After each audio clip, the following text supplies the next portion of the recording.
Okay. Sorry about that. Apparently, my internet connection went dropsy, but then again, my computer apparently needed a restart and reboot to add another fucking program to its idiocy. So now I'm back because the computer doesn't tell you it needs to download, so then it just expects you to fucking do it right then.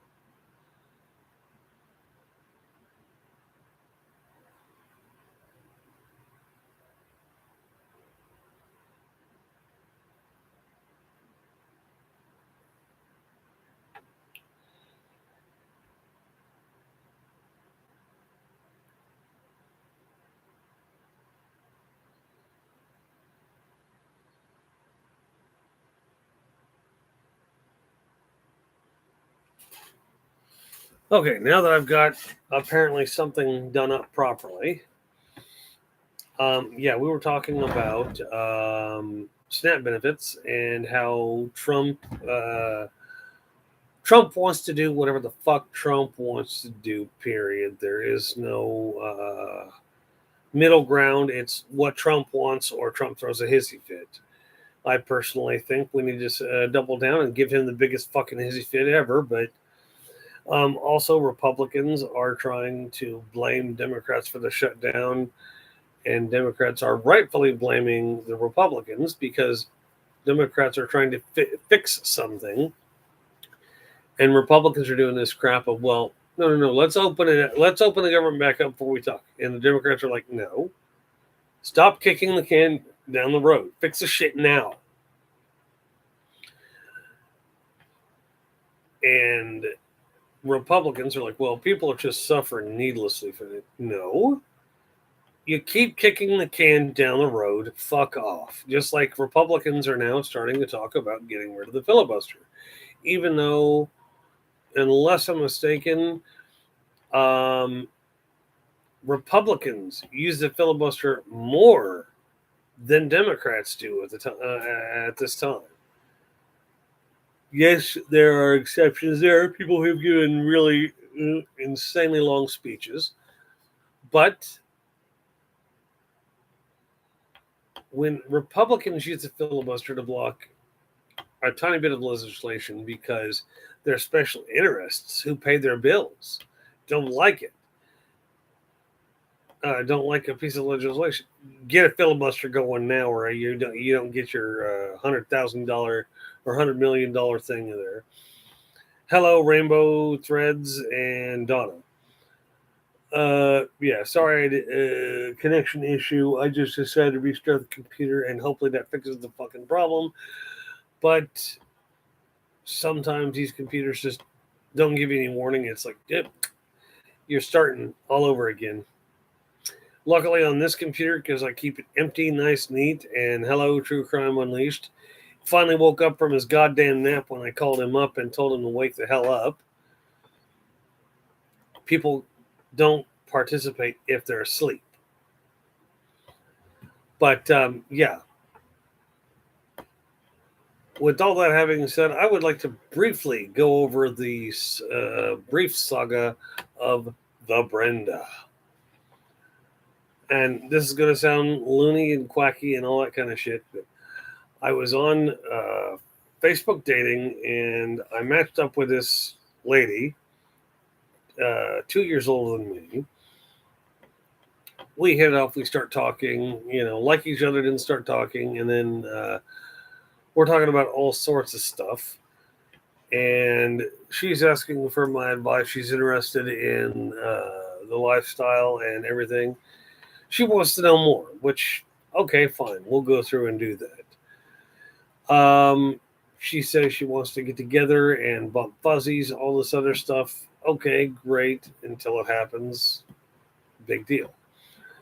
Um, then she comes up and tells me that she's got a date with this guy and that she's not looking forward to it. She's trying to figure out a way to cancel it, but at the same time, she wants to give the guy a chance to maybe get a free meal out of it. What she doesn't tell me is this date is at 9 a.m. and it's here in town. So she goes on said date. The date starts at like 9 or 10 in the morning, and it goes until about, I don't know, 3, 4 maybe. And she's telling me how much this guy is just like lactose. He is milk toast as fuck. He's bland as hell. All this other crap. And by the time I get to texting her, because I left her alone to be on this day, whatever. And then I'm like, hey, care if we hang out? And she busts, oh, I'm already an hour away. She lives too. And then she proceeds to tell me that she's not sure about the guy. She thinks they're dating, but she's not really sure. And oh, we kissed a few times, we held hands. He introduced me as his co-workers. We're fine for a few days, and then she pops off telling me, oh, I'm in me and him talked about everything. He doesn't want to do that. He doesn't want to do this. He wants to be in this kind of relationship, and I kind of want to do that myself. And then come to find out, because she fucking blubs it out on the date, they went. They spent most of the fucking day together. Okay, whatever. Who cares? But she didn't tell me that she agreed to be in a committed dating relationship with just him, and that they made plans to spend Thanksgiving together. Like they made a lot of plans really fucking quick. And okay, are we gonna meet? Yeah, but this won't be like anything. This will be like two really good friends meeting. Okay, so we're talking, and she's saying she still wants to have sex and all this stuff. And okay, then Halloween gets there, and she comes to town again. Doesn't tell me she's coming to town. Just, oh, I'm in town now. Okay. Then all of a sudden, her friends mysteriously ghost her, and she calls this boyfriend, who I don't know is her boyfriend yet. She calls him up and spends time with him. And then when I point out the fact that I haven't met her yet, she's not made a lick of effort to even come visit me, just to meet me. And then she said she didn't know whether she was going to spend the night at this new boyfriend's house, or the guy she's dating. Jesus, why is everything trying to hit when I'm busy talking? Then, after all that's said, and after she said she didn't know where she's going to spend the night at his house or drive the hour back to her friend's house, and she never did tell me which one she did. I really don't care. I felt offended, though, that she came into town, didn't tell me shit, hang out with everybody but me. And then here, real recently, I'm talking like maybe a week and a half ago, I had what would be akin to a sit-down chat with her online. I'm like, look, I'm not going to sit here and listen, because you just told me that you guys are planning crap out till Christmas now. On 2 dates, you guys had planned till Christmas. You didn't tell me what happened on the date. You just said blah, blah, blah, blah, blah. And then I'm supposed to act like the gay best friend who's overjoyed you're in a relationship after 8 years of a dry spell, no sex, no relationship, nothing. And now I'm supposed to take a backseat. Now I'm supposed to take a friendship seat because you got into a full-blown relationship after 1 date. Yeah, no. She went on to give me a really long diatribe about why she couldn't do this, that, and the other, and why she didn't want it. Why, but she didn't explain why she fucking lied to me. If she did straight from the get-go, oh, well, we're just going to be friends. It's all we're ever going to be. But then when we got to a certain point where she started telling me, oh, I'm going to go on a date with this guy. Okay. And then as soon as she tells me, oh, we're in a serious relationship. Okay. Then the next day ghost her ass, because I got no bit. That's not what I got into the conversation with her about for. If I wanted to just be her friend, Okay, but that's not what I got into it for, and she knew that, you know. But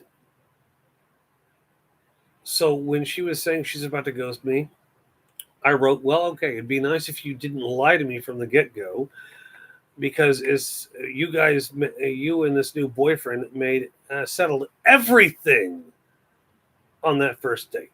Literally everything you guys had settled out. Didn't tell me shit about it. Then led me on saying that you wanted to have sex or anything like this and blah, blah, blah. You know, whole rigmarole thing. You led me on. So what do? I block her as soon as I sent that message because I don't need that shit.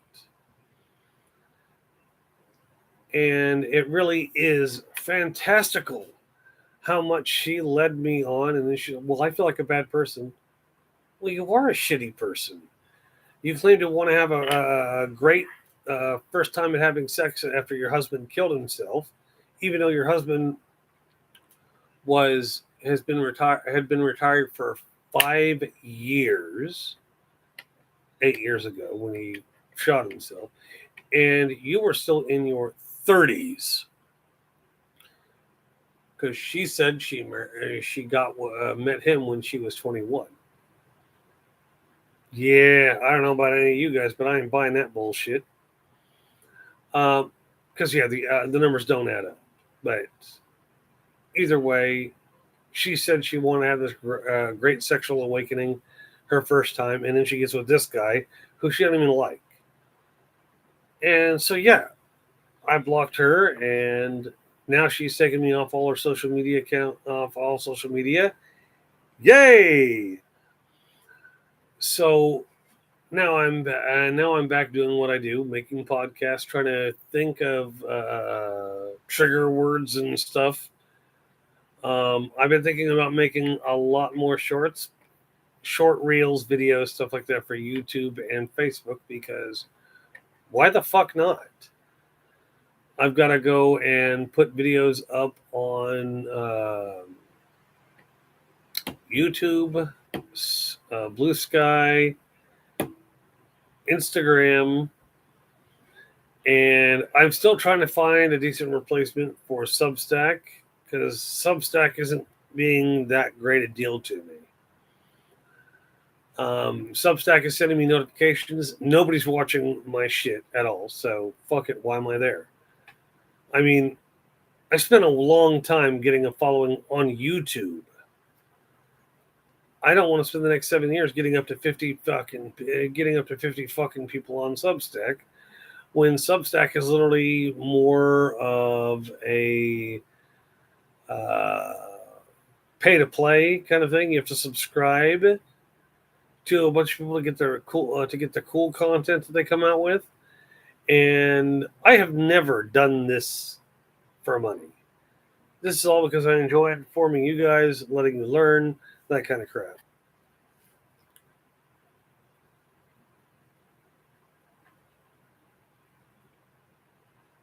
And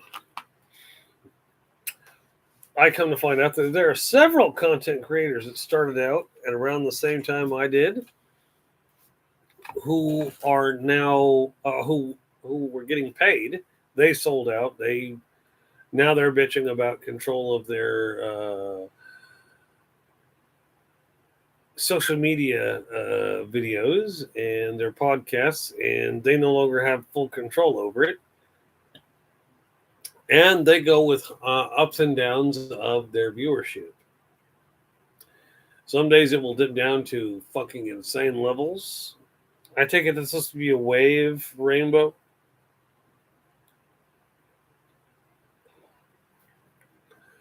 But yeah, that's the issue I have with so many content creators. Is especially like for true crime content, it's oversaturated and everybody's chasing conspiracy theories or bullshit. And that's why I don't participate in it. That circle is not mine. True Crime Unleashed, it might be his, but he also burns out trying to absorb everything. And I don't have to burn out to absorb everything I need to. I just don't comment all the time, which I'll probably start doing a lot more of here because why the fuck not? And gets my viewership up to a certain extent.